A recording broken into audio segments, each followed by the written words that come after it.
Hi friends, आज हम पढ़ने वाले हैं अच्छी स्थिति में वैद्युत क्षेत्र की तीव्रता। ये प्रश्न जो है बहुत इम्पोर्टेंट है। देख सकते हैं आप 2013, 14, 2012, 13, 14, 16, 19, 22, 24 में पूछा हुआ है। तो इसमें हम पढ़ते हैं कि किसी वैद्युत विद्युत के कारण इसकी अच्छी स्थिति में किसी बिंदु P पर वैद्युत क्षेत्र की तीव्रता कितनी होगी। तो हम मान लेते हैं, तो हमको पता है कि वैद्युत विद्युत क्या होता है। तो अगर आपने नहीं देखा है तो हमारे पहले वाले वीडियो में जाकर आप देख सकते हैं। तो हम जानते हैं वैद्युत विद्युत में दो विपरीत प्रकार के आवेश होते हैं, एक माइनस तो दूसरा प्लस होता है। दोनों की जो बीच की दूरी होती है वो टोटल 2L होती है। तो आधी दूरी L लिख दिए है और आधी दूरी L लिख दिए है, और दोनों का जो मध्य बिंदु है उसको हम O मान लिए हैं। और इसके मध्य बिंदु से R मीटर की दूरी पर इसके अच्छी स्थिति में जस्ट इसके एक्सिस पे, एक्स एक्सिस पे, इसके अच्छी स्थिति में एक बिंदु P ले लिए। इसी पे हमको वैद्युत क्षेत्र की तीव्रता ज्ञात करनी है। सबसे पहले हम जानते हैं कि प्लस Q से इस पे जो वैद्युत क्षेत्र की तीव्रता होगी, ये प्लस है और ये हम परीक्षण आवेश को प्लस ही मानते हैं। तो इस पे जो इस बिंदु पे जो वैद्युत क्षेत्र की तीव्रता होगी हम मान लेते हैं इधर की तरफ होगी, और ये E1 होगी। क्या मान लिए? E1 होगी। और माइनस Q के कारण इस पे जो वैद्युत क्षेत्र की तीव्रता होगी इसकी विपरीत दिशा में होगी, क्योंकि माइनस और ये क्या था, प्लस था। प्लस के कारण इसको मान लिए वैद्युत क्षेत्र की तीव्रता, तो माइनस के कारण इसकी वैद्युत क्षेत्र की तीव्रता इधर की तरफ होगी जो E2 होगी। तो E1 और E2 के कारण कुल वैद्युत क्षेत्र की तीव्रता जो होगी हम मान लेते हैं E है, और इसी का मान हमको ज्ञात करना है। तो सबसे पहले हम जानते हैं कि जो E का फॉर्मूला होता है, E equal to 1/4 pi, E वैद्युत क्षेत्र की तीव्रता होती है, E equal to 1/4 pi epsilon not into K और Q अपॉन R स्क्वायर। ये हमारा फॉर्मूला होता है E का। तो अगर हम E1 का मान निकालें तो E1 इक्वल टू हो जाएगा, E1 इक्वल टू इसी फॉर्मूले से निकालते हैं तो 1/4 पाई एप्सिलॉन नॉट यहाँ आप लिखेंगे 1/4 pi epsilon not into K, और यहाँ हो जाएगा, देखिए Q की जगह पे Q लिखेंगे, Q अपॉन, अब देखिए R का मान हम क्या रखें E1 के लिए।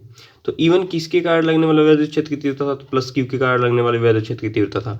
इसका मतलब जो R का मान हमको रखना है इस बिंदु तक, इसका मतलब R जो होती है दूरी होती है, तो इस प्लस Q आवेश से इसकी दूरी कितनी है, वो दूरी हमारी क्या है, R है। तो इसका मान अगर निकालेंगे तो हम जानते हैं कि जो P बिंदु है इससे मध्य बिंदु की जो दूरी है वो टोटल R है।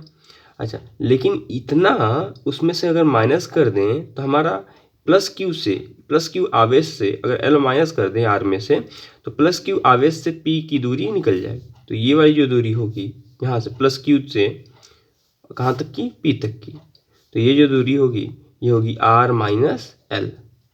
तो यहाँ पे जो दूरी रखेंगे हम देखेंगे R माइनस L, और इसका स्क्वायर था तो स्क्वायर लगा देंगे, ये हो गया।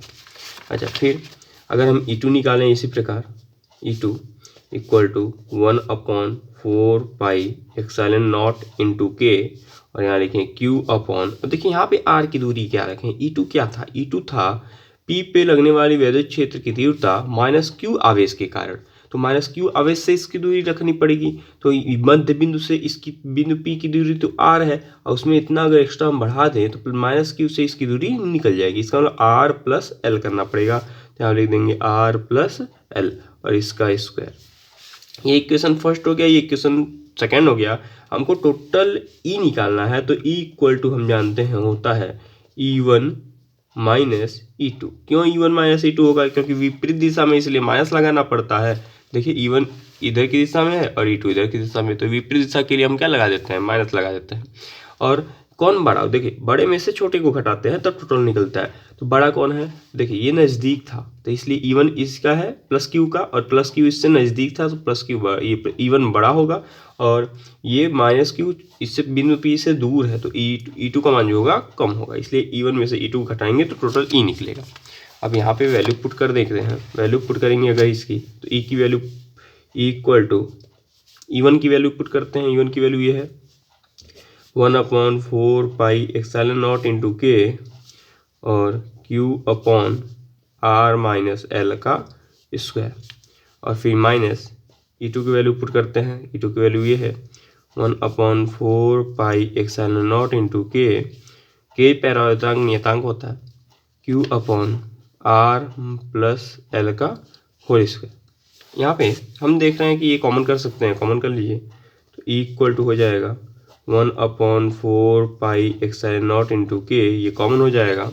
Q भी कॉमन कर सकते हैं तो Q को कॉमन करेंगे, यहाँ पे Q कॉमन में मल्टीप्लाई होगा तो Q हो जाएगा, अंदर बचेगा यहाँ पे 1 अपॉन, देखिए ये कॉमन हो गया, ये Q कॉमन हो गया तो Q कॉमन हो गया तो यहाँ पे 1 बचता है और नीचे बच जाएगा R माइनस L का होल स्क्वायर, माइनस इधर भी ये कॉमन हो गया और Q कॉमन हो गया तो बचेगा R प्लस L का whole square, 1 upon R plus L का होल स्क्वायर।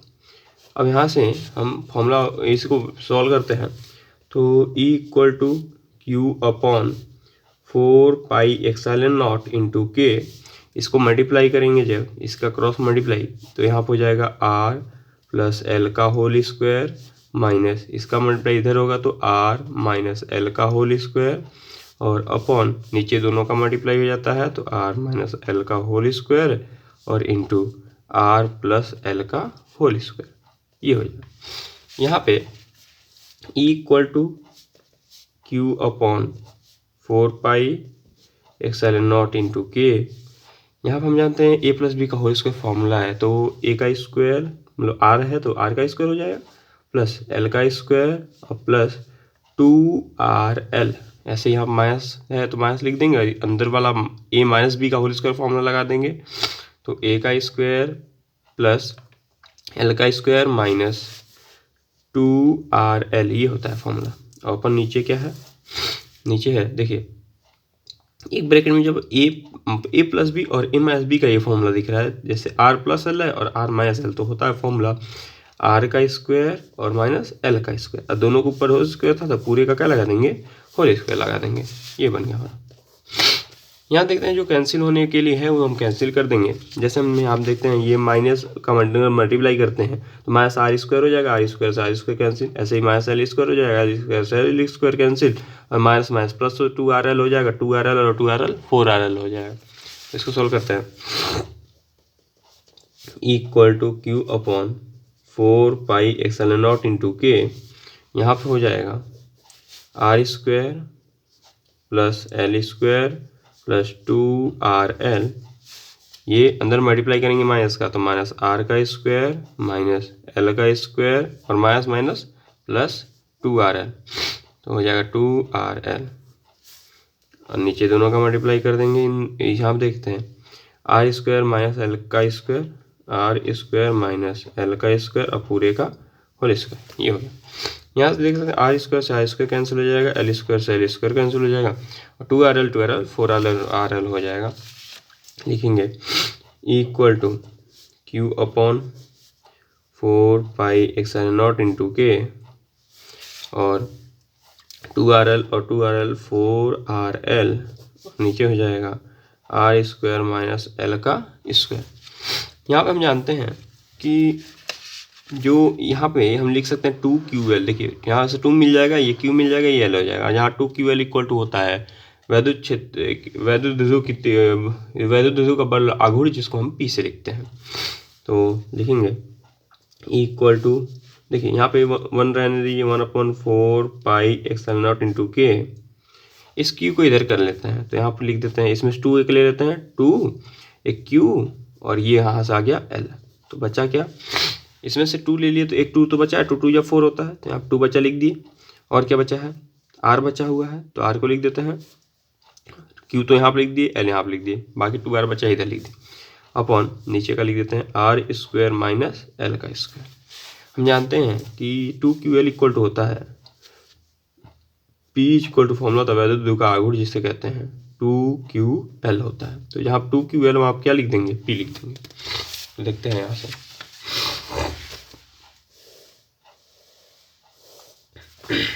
तो इक्वल टू देखिए 1/4 पाई एक्साइलन नॉट इंटू के, यहाँ पे जो 2QL था, यहाँ जो 2QL था इसके हम P लिख देंगे, P 2R upon R square minus L square, लिखेंगे P उसके बाद 2R upon R square minus L का स्क्वायर। यहाँ लिखते हैं जहाँ जो ये जो एल होता है, एल ये आर की अपेक्षा बहुत कम होता है, तो इसका जो स्क्वायर हो गया यहाँ पे आर, एल का स्क्वायर जो होगा आर स्क्वायर की अपेक्षा और भी कम हो जाएगा। और इसका पूरे का होल स्क्वायर था, यहाँ पे होल स्क्वायर था, यहाँ होल स्क्वायर हो जाएगा। तो देखिए लिखेंगे जो एल है, एल वो बहुत कम है, लेस है किसके, आर से। तो जो एल का स्क्वायर होगा वो बहुत छोटा हो जाएगा किससे, आर स्क्वायर से, तो इसलिए उसको नगण्य मान लेंगे। लिखेंगे इक्वल टू 1/4πε0 इंटू के, यहाँ पे हो जाएगा देखिए p इंटू 2r अपॉन, यहाँ पे एल को नगण्य मान लेंगे तो आर स्क्वायर का स्क्वायर, तो 2 2 या 4, आर की पावर कितना हो जाएगा 4, एक आर से एक आर कैंसिल हो गया तो बचा इक्वल टू 1/4πε0 इंटू के, यहाँ बचा p, 2p बचा, देखिए 2 और p, 2p अपॉन, यहाँ बचा आर के पावर, एक आर से एक आर कैंसिल हुआ तो 3 आर बचा, इतना। अच्छा लिखते हैं जहाँ k इक्वल टू हम मान लेते हैं 1, किसके लिए, वायु या फिर निर्वात के लिए, वायु अथवा निर्वात के लिए, वायु अथवा निर्वात के लिए k का मान कितना होता है 1, तो 1 रख देंगे तो हो जाएगा formula equal to 1/4πε0 2p upon R का क्यूब। ये बन गया हमारा लास्ट फॉर्मूला। आप चाहें तो इसका स्क्रीनशॉट ले सकते हैं।